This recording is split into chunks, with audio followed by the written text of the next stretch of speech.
Na pia alikuwa amestudy mathematics and navigation. That's why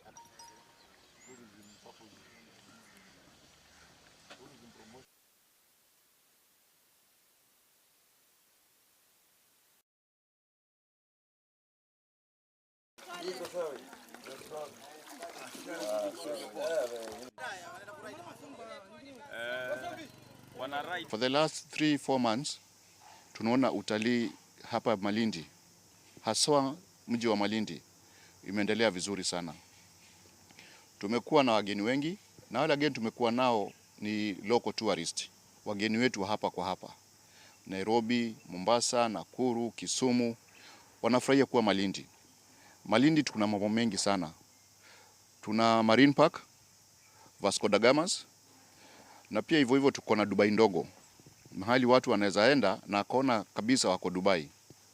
Tuna pia mahali tunapaita Magic Touch.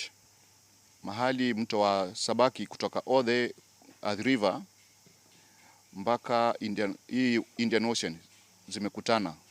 Ni mahali kwa kwenda kujionea na kufurahia kuona maajabu ya Mungu.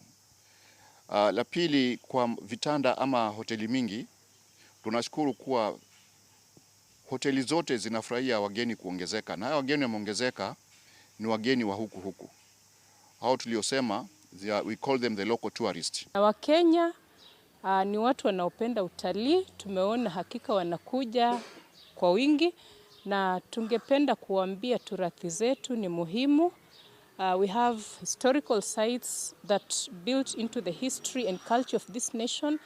Tuko na ethnographic collections ambazo tungependa mkuje kwa wingi kujionea na kufurahia. Tunapoelekea Christmas festivals, tunakaribisha Wakenya kwa wingi kwa sababu tunafurahia kila wanapokuja. Kwa sasa namba zimeanza kuongezeka na ni kwa sababu Kenya Tourism Board imefanya bidii kila baada ya muda kufanya marketing in partnership with National Museums of Kenya, na tunajua kuwa Wakenya wanabidia kutembea na kufurahia turathi za Kenya. So the Christmas season, of course, it's the busiest season of the year, and we're just starting to come into the Christmas season. It normally starts around middle to late December before the 24th, and this year we're expecting a lot of tourists coming from all over the world because, of course, you know, Watamu was very famous. There's a lot of activities here.